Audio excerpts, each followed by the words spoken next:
واتقوا الله الذي تساءلون به والأرحام إن الله كان عليكم رقيبا يا أيها الذين آمنوا اتقوا الله وقولوا قولا سديدا يصلح لكم أعمالكم ويغفر لكم ذنوبكم ومن يطع الله ورسوله فقد فاز فوزا عظيما أما بعد فإن أصدق الحديث كتاب الله وخير الهدي هدي محمد صلى الله عليه وسلم وشر الأمور محدثاتها وكل محدثة بدعة وكل بدعة ضلالة وكل ضلالة في النار.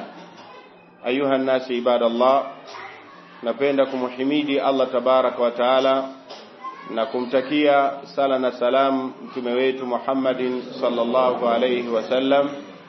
Bila shaka nimefurahishwa na mkusanyiko wetu huu, na hasa katika mfano wa watu kama ninyi, kwa kuwa wengi bila shaka ndio katika imani tumekuwa ni wenye kughafilika sana, na hasa katika mambo ambayo yanayokuwa ni yenye kufungamana na Muumba wetu, ambaye moja katika sifa ambazo alizokuwa nazo ni Ar-Rahmanur Rahim. Haya ni majina yake ambayo ndani yake kuna sifatu rahma, kwa maana ana sifa ya huruma, na ndio maana mwenyewe akasema wa rahmati wasa'ati kulla shay'in, kwamba huruma yangu mimi imeenea katika kila kitu.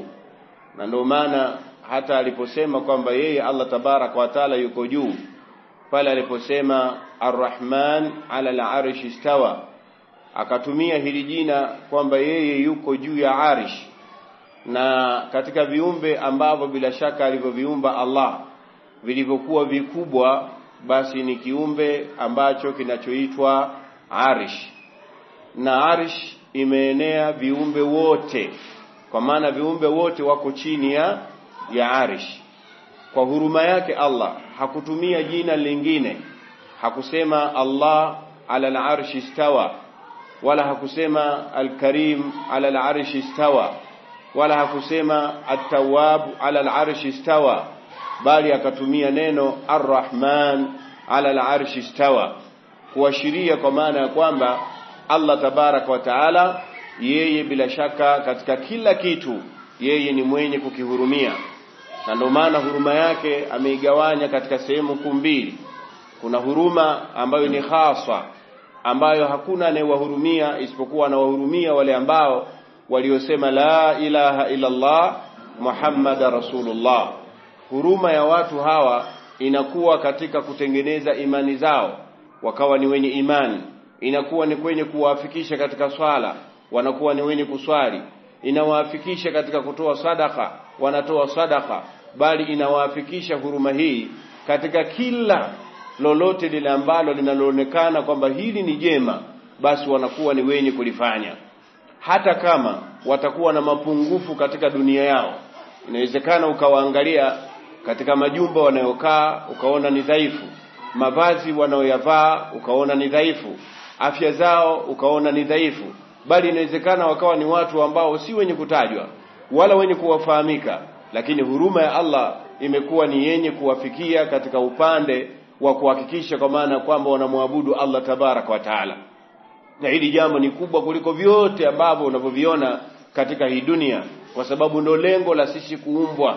Wama khalaqtul jinna wal insa illa liya'budun, kwamba hatujaumba majini wala hatujaumba watu isipokuwa lengo ni kwamba watu wampwekeshe nani? Allah tabarak wa taala. Na hivi ndivyo ambavyo inavyotakikana ndio katika imani. Na kuna huruma ambayo ni ya ujumla, ambayo Allah anawapa hata wale ambao sio waislamu, wale ambao si wenye huruma, wale ambao si watu ambao bila shaka wenye imani wala takwa, bali wanawezekana wakawa ni watu wa maasi, lakini uhakika wa mambo ndio katika imani. Wanakula watu hawa, wanalala watu hawa, wanavaa nini, vyote hivyo wanavyofanywa katika hii dunia, anayewahurumia ni nani? Ni Allah tabaraka wa taala. Lakini pamoja na yote hayo, kwa sababu Allah hii dunia anaiona si lolote wala si chochote, ndio maana anawapa katika dunia yote wanaoyataka. Ndio wakati mwingine unaweza ukajihisi kwamba mbona mimi naswali, mbona mimi nafunga, mbona mimi nafanya yaliyokuwa mema, lakini ukiangalia katika upande wa dunia yako wewe ni dhaifu kuliko wengine wote. Hii yote katika imani isimrudishe mtu nyuma, kubakia katika taa, kubakia katika kumtii Allah tabaraka wa taala, kwa sababu hii dunia inaisha, na baada ya kuisha katika hii dunia tutaelekea kwa Allah tabaraka wa taala. Na ndio maana katika imani ni lazima tuishi katika hii dunia katika njia ya kusubiri. Na ndio maana wanachuoni na wakagawanya kwamba subira, nini maana ya subira? Subira maana yake ndio katika imani ni wewe kusubiri katika jambo ambalo bila shaka linaloudhi nafsi yako. Unasubiri katika jambo ambalo linaudhi nafsi yako, linakunyima raha, linakunyima wasaa. Umeona, wewe unasubiri, lakini kwa lengo gani? Ihtisaban, kwa ajili ya kuweza kupata, umeona, malipo mbele ya Allah tabaraka wa taala. Inma yuwaffa sabiruna ajrahum bighairi hisab. Allah anawalipo waliokuwa na nini? Na subira. Na ndio maana tunatakikana tusubiri katika mambo makuu matatu. As-sabru ala taa, tusubiri katika kutii, kwa maana ya kwamba tuwe ni watu ambao wenye kusubiri katika maamrisho ya Allah. Allah ametuamrisha kuswali, tufanye subira katika hiyo swala mpaka mauti yatukute tunaswali. Allah ametuamrisha kwenye mambo yaliyokuwa mema, tufanye hivyo.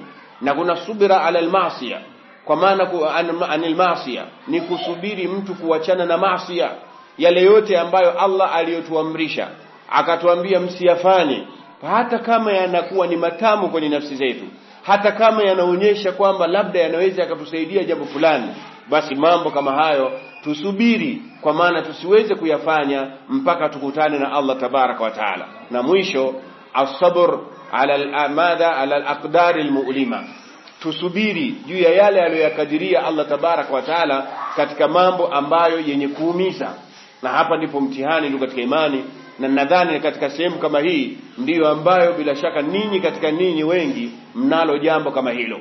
Kuna mambo yanaumiza nafsi zenu, kuna baadhi yenu wanaumia katika miili zao, kuna baadhi yenu wanaumia kwenye mambo yao kwa sababu ya hali zile ambazo Allah tabaraka wa taala alizokuwa ni mwenye kuwaumbia kwazo. Wallahi hamjaumbwa katika aina kama hiyo kwa dhulma, hamjaumbwa katika aina kama hiyo kwamba ninyi sio watu mnaohitajika, la, bali Allah anawahitajia, na hajalifanya hilo katika maumbile yenu isipokuwa kwa hikma yake subhanahu wa ta'ala.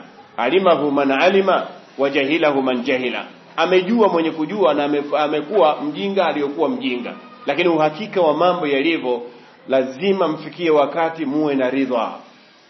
Raditu billahi rabba wa bil islami dina wa bi Muhammad sallallahu alayhi wasallam nabiyan rasula. Hadithi ya Mtume sallallahu alayhi wasallam anasema, yeyote atakayezungumza maneno haya, raditu billahi rabba wa bil islami dina wa bi Muhammad sallallahu alayhi wasallam nabiyan, akayazungumza haya maneno, wajabat lahu aljanna, huyu mtu atakuwa ni mwenye kuingia katika pepo ya Allah tabaraka wa taala. Sahaba anauliza, anamwambia, ya Rasulullah, aidi hadhi alkalam, hebu naomba uyarudie hayo maneno, unasemaje? Anarudia Mtume sallallahu alayhi wasallam, anasema, man qala raditu billahi rabba wa bil islami dina wa bi Muhammad sallallahu alayhi wasallam nabiyan rasula, huyu mtu atawajibika kuingia katika pepo ya Allah tabaraka wa taala. Kwa nini usiingie katika pepo ya Allah na aliyakuwa tayari umeshamridhia? Wewe umejua kwamba aliyokuumba akakuleta katika hii dunia na hayo mapungufu ambayo uliokuwa nayo ni nani? Ni Allah tabaraka wa taala. Kwa hiyo unakuwa na ridhaa, unakuwa na ridhaa na mpango wake subhanahu wa taala na hikima yake. Kwa nini? Li'annahu alimun khabirun, yeye ndio anajua zaidi na yeye ndio anajua mambo kwa undani. Isiwe leo watu wanaamini, mfano daktari anaweza kukwambia wewe bana leo uko hivi uko hivi uko hivi na unamwamini, lakini tunashindwa kumwamini Allah tabaraka wa taala kwa namna jinsi ambavyo alivyotuweka.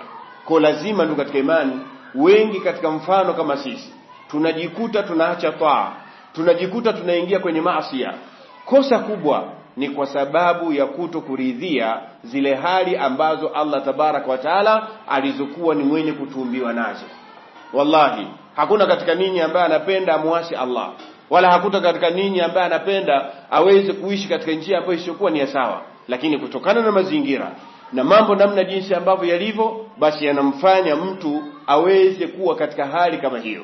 Kondomana tukasema ni wajibu kwetu sisi kuweza kukumbushana, na hasa katika mlango huu wa kufanya subira kuhusiana na mambo ambayo yenye kuumiza nafsi yetu. As-sabr ala al-adha fi, kuwa na subira ya yale ambayo bila shaka yanayokuwa ni yenye maudhi, kwa maana tusubirie juu ya makadirio ya nani? Ya Allah tabarak wa taala. Na hili jambo huwezi kufikia ni mpaka kwanza ujue baadhi ya mambo. Moja katika jambo muhimu ambalo tukao ulifahamu ni kwamba kwanza kabisa wewe ujue wewe ni mwanadamu. Laqad karramna bani adam, tumemkirimu mwanadamu. Hapo ametaja bani adam, hajatajwa kilema, hajatajwa mwenye miguu, hajatajwa mwenye macho, bani adam. Allah ametaja kwa ujumla. Kwa kama ni kwa ujumla, hata wewe unaingia. Walaqad karramna bani adam, tumemkirimu huyu mwanadamu kwa fadhila zilizokuwa kubwa mno. Wafadhalnahum ala kathirin mimman khalaqna tafdhila, na tumemfadhilisha kwa vingi ambavyo tulivyoviumba, tumempa fadhila zilizokuwa kubwa. Hilo ndio jambo la kwanza tukao lifahamu kwamba wewe ni mwanadamu na Allah tabaraka wa taala amekukirimu.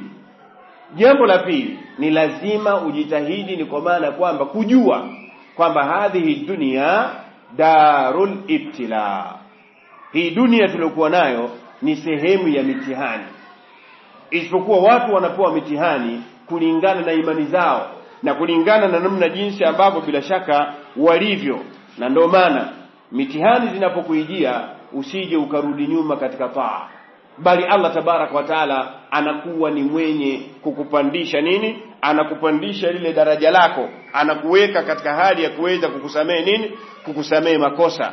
Na ndio maana hata Mtume SAW ana maneno alisema, yeyote atakayepewa mtihani, umeona na vitu viwili, umeona mfano kuondokewa na macho, fasabara, akapewa mtihani na macho afu akasubiri, basi Mtume sallallahu alaihi wasallama mtu huyu anamdhamini nini? Anamdhamini pepo. Wallahi sio jambo rahisi kuliko jinsi unafikiria. Unawasikia watu wanaongea lakini huwaoni. Unasikia watu wanacheka lakini hujui kilichowachekesha. Unawasikia watu wanafanya kadhaa. Huu ni mtihani uliokuwa ni mkubwa, ambao wallahi hakuna mwenye kusubiri juu ya hili isipokuwa ni yule ambaye aliwafikishwa na nani? Na Allah tabaraka wa taala. Kwa hivyo unapokuwa na mtihani, jua kwamba kila siku Allah anakufutia madhambi na anakuweka kwenye hali ambayo iliyokuwa nini? Iliyokuwa ni ya sawa sawa. Sikiza hadithi ya Mtume sallallahu alaihi wasallam, anazungumza kuhusiana na wale ambao Allah tabaraka wa taala aliyokuwa ni mwenye kuwapatia mitihani za aina mbalimbali. Na utaona hapa katika hii hadithi yametajwa mambo madogo madogo kuliko hata hayo makubwa ambayo uliokuwa nayo wewe. Sikwambii hayo makubwa yatakuwa ni yenye kukupa nafasi gani mbele ya Allah tabaraka wa taala. Mtume sallallahu alaihi wasallam anasema katika hadithi ya Abu Huraira, nabii sallallahu alaihi wasallam anasema, ma yusibul muslima, hataweza kupatwa Muislamu na msiba wa aina yote. Msiba maana yake ni jambo lolote linaloumiza nafsi yako na linalo kunyima raha. Baadhi ya watu wanajua kwamba msiba ni kufiwa tu. La, msiba ni jambo lolote ambalo linaumiza nini? Nafsi yako. Kwa kama kuna jambo linakutatiza, basi ujue kwa maana kwamba hilo ni msiba. Allah tabaraka wa taala amekuwa ni mwenye kukupatia.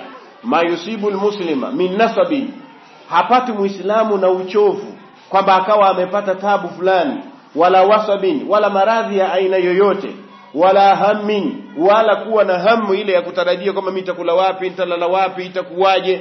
Kuna wakati mtu anafikiria mpaka inawezekana pakaadhiniwa hata hawezi kwenda kuswali kwa sababu ana matatizo, hana chakula, hana mavazi, hajui atalala wapi, mvua inanyesha na kadha na hivi.